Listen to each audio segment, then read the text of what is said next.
Greetings and salutations, everybody. Lord X here, coming at you once again. And it is that time, since we're about a week and a half, or a week or so into 2021, that I do my top 10 games of 2020.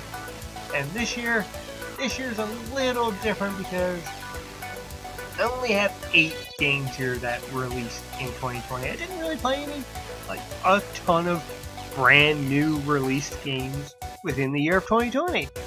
But I got 8 of them. And along with those 8, I've got 2 others.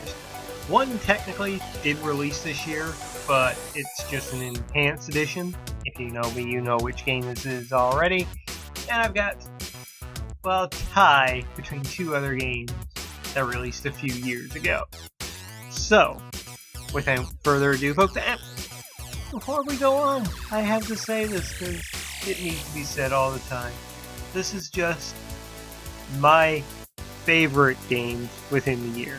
Not, the top 10 absolute best defined games of the year. It's just my 10 favorite games that I played in the year of 2020. Okay, we got that. Now, without further ado, let's dive into the list. Number 10, Persona 5 Royal. I'm only putting this at number 10 because, yes, it is an enhanced edition of a game that came out back in 2017. However, this is by far the definitive edition of Persona 5. The extra content worked so well with an already fantastic game. The new story elements are great. The way combat flows better is fantastic. Just the little simple things like being able to do more stuff in the evenings without Morgana telling you to go to bed was fantastic. So yeah, Persona 5 Royal, I'm ranking it in here at number 10. Would have been at number 9, but number 9, The Legend of Heroes, Trails of Cold Steel 1 and 2. That's right, I finally played The Legend of Heroes this year, started the Trails of Cold Steel series, and I absolutely fell in love with both of these games. And I'm only putting them above Persona 5 Royal because, Persona 5 came out a few years ago. I've already played it. I already love that game. So I wanted to give the higher nod here to Trails of Cold Steel 1 and 2. This is just an absolutely delightful JRPG series. You know me, I love my turn-based combat. So I absolutely adore the combat system in this game, or these games. And the story was really good. Like, 1 is it is a slow burn game in terms of the story and what's going on, but they do such a great job in the first game of building this world, letting you see all these different areas and how politics are working in this land and what's happening and the character building. By the time I got to the second game, even when I saw side characters from the first one, I got excited to see them again. I even teared up a few times with seeing some of them. I was just that happy to see them again. And yeah, this series is something really wonderful, and I'm hoping to start number 3 in the very near future after I finish a game that I'm playing right now. But yeah, number 9, The Legend of Heroes, Trails of Cold Steel 1 and 2. Cheating there a little bit. So top 11 list, I guess. Number 8, Fall Guys Ultimate Knockout. The only reason why I'm putting this so far back on the list is because, man, I've gotten bad at this game after time. I've either gotten bad or people have gotten good so fast. Because I've tried the recent seasons and I can't do barely as much as I used to do in Season 1. But when Season 1 came out, I dropped a ton of time into Fall Guys Ultimate Knockout. Loved every second of it. Thought it was great. Thought it was awesome. And yeah, I'm excited to see what they do next. I'll keep popping back in every now and then and checking it out, playing a few games or so, get my ass kicked. But Fall Guys Ultimate Knockout, the first time a battle royale game really hooked good old Lord X here. So yeah, kudos to it, and that's why it's on the top 10 list this year. Number 7, Assassin's Creed Valhalla. And this one's coming in at number 7 because 1, I still haven't finished the game yet, but 2, I've put in 70 hours at this point of talking to you guys. I have been in love with this game. This is the first Assassin's Creed game that I really dove into since 3. Played a little Black Flag, but just couldn't get into it. And after that, I never picked up any of the other ones. Unity, Syndicate, Rogue, Odyssey, Origins. I laid back. I didn't touch them for the longest time. But I love me a good Viking setting. So yeah, I absolutely dove head first into this one. And I have not regretted it. I have adored the characters. I really like the combat. The story's been pretty good. The game is beautiful. The load times are finally good thanks to the PlayStation 5. So yeah, I've really been digging Assassin's Creed, and maybe it would be higher on this list, but man, we've got some heavy hitters coming up. Number 6, Astros Playroom. The pack-in game for the PlayStation 5. Oh my god, what an absolute delight this game was. Absolutely showcasing what the new DualSense controller can really do, and it's fantastic. Man, it's a wonderful showcase of that controller, but more so than that, it's a wonderful love letter to PlayStation history. All of the little nods to the PS1 through 5 is just awesome. And yeah, I really adore this. This was a very solid platformer. Like, it's good. The little spaceship thing was annoying, but other than that, I loved every second playing this game, and it was an absolute pleasure to jump in and get that platinum trophy for this one. So yeah, kudos to Astros Playroom, and I'm really excited, and I really hope they give us more Astro in the future. Number 5, Demon's Souls. Maybe this is a little cheap cop out here because technically it is a remake, but oh my god, Demon's Souls was so good. I played it back in the day on PS3. I enjoyed my time there and never really got that far with it, but this time I went balls to the wall. I finished it. Yeah, I love this game. It is so freaking good, and I've been tempted to go back and do some more into it, clean up some more of the trophies that I didn't get. Maybe I'll go for the platinum. I doubt it, but maybe.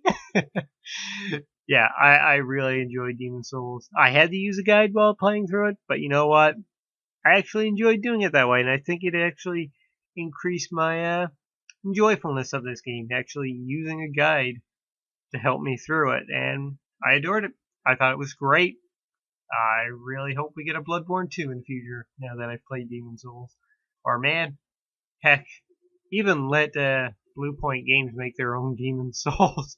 I know people said that after Shadow of the Colossus, let them do a sequel to that. Let them do a sequel to Demon's Souls. Ooh, that team is really good at crafting an awesome remake. Number 4, Spider-Man Miles Morales. As you all know, back in 2018, Spider-Man for PS4 was my game of the year that year. Beating out God of War just slightly, only slightly, but it did. And Miles Morales here, folks, this year was awesome.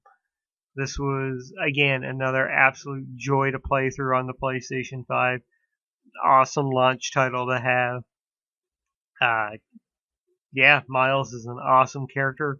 I think the story in this game is even a little bit stronger than the first game's story. Yes, again, it's a little play by numbers, but it's a superhero story. You're going to get that. But Miles is a really cool character, and yeah, playing through this game was friggin' awesome. They did. Insomniac is like studio of the year for me for this game alone.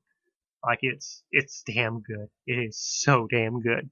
Number 3, Ghost of Tsushima or Tsushima. Everyone, however it's pronounced, I butcher that name so often. I can say it in my head, but I can't say it out loud. But man, what a beautiful game! I took so many screenshots. In fact, you can check out my screenshot video here on the channel. Just go into my video library. It's not that far back because I really don't put out that much content anymore these days. But yeah, this was really great. I thought Jin Sakai was an awesome character, really cool. The combat was just so satisfying. Like just going into an encampment and just cutting everybody down as an awesome badass samurai. Didn't do too much in terms of stealth. I did when I had to, but for the most part, like I did the samurai thing, like walking into a camp and being like, "Come get some bitches." Yeah, Ghost of Tsushima, really, really good. Number 2, The Last of Us Part 2. What? Lord X, you're putting The Last of Us Part 2 at number 2? Hold on. Maybe I should do that voice again that I did back during my top 50 PlayStation 4 games. Lord X, you're putting The Last of Us Part 2 at number 2. What the fuck is wrong with you? You know, this game is so bad, it's not good. It's an insulting to the fans. Well, fuck that. I actually really, really enjoyed this game. And playing through it twice to get the platinum, like, I appreciated it even more the second time through. Just seeing the different sides of the two stories going on. How one thing was affecting another, but you didn't really realize it the first time you went through. But playing it the second time through, you're like, oh shit, that's what was going on there. Was really, really great storytelling by Naughty Dog. Was it a tad too long? Yeah, I kind of agree with that. But overall, this was a brilliant game. Absolutely the best PlayStation Studios game of the year. And just fantastic. Like, that, the gameplay of The Last of Us was good in the first one. They improved it here in the second one. Not by much, but, it's still solid, still good. The gut-wrenching storytelling is just off the charts, and by the end of the game, you're just left with that good type of empty feeling. It's hard to explain, but yeah, the end of this game was really something else, and kudos to Naughty Dog for delivering such a great title. Number 1, Final Fantasy VII Remake. And I know what you're thinking right now. Lord X put a Final Fantasy VII game at the top of his list? Yeah, I did. Now, as some of you may know, Final Fantasy VII, the original, isn't my favorite Final Fantasy game. I maybe make the top 5, but things like 9 and 4 and 6 and even 8 are like ahead of it for me. But I still appreciate what the original game did for JRPGs here in the West, and it was one of those games that really brought me back into playing JRPGs after I got a PlayStation. So yeah, I really, really appreciate the original. But Final Fantasy VII Remake, oh my god.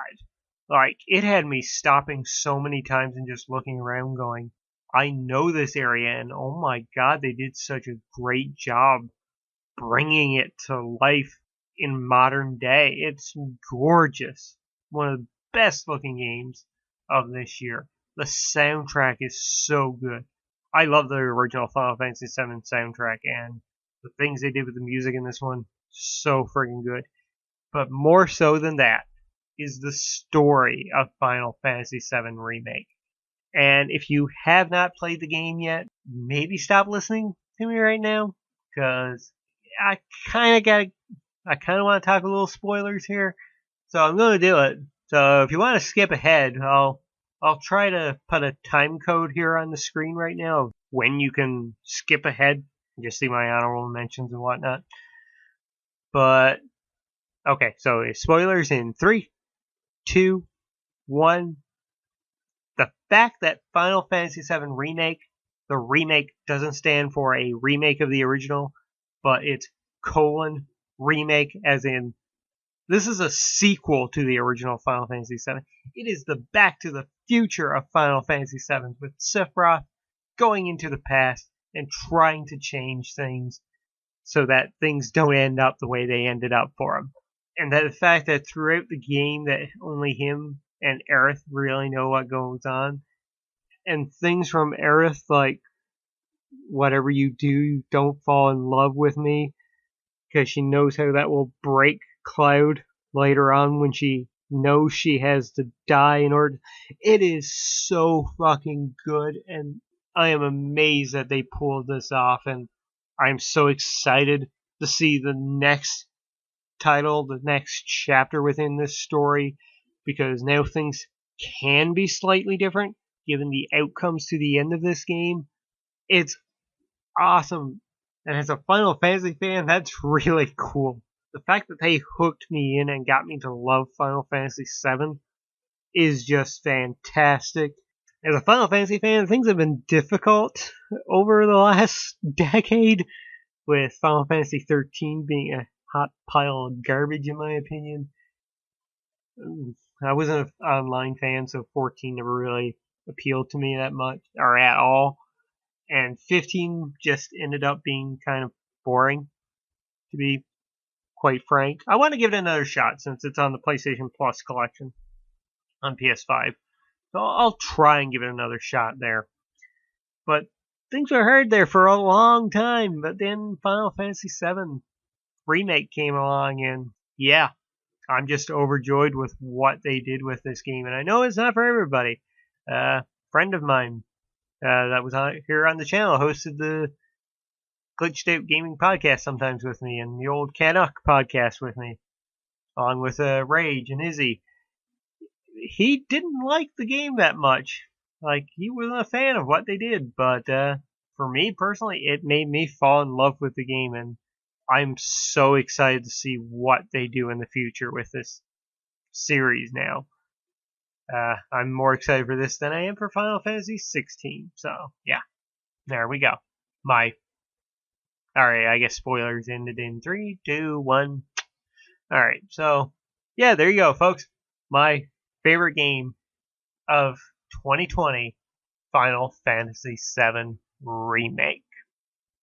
So again, the top 8 here: Fall Guys Ultimate Knockout, Assassin's Creed Valhalla, Astros Playroom, Demon's Souls, Spiderman Miles Morales, Ghost of Tsushima, The Last of Us Part 2, and Final Fantasy VII Remake, with Persona 5 Royal and The Legend of Heroes Trails of Cold Steel 1 and 2 rounding out that top 10. Now, what else did I play in 2020?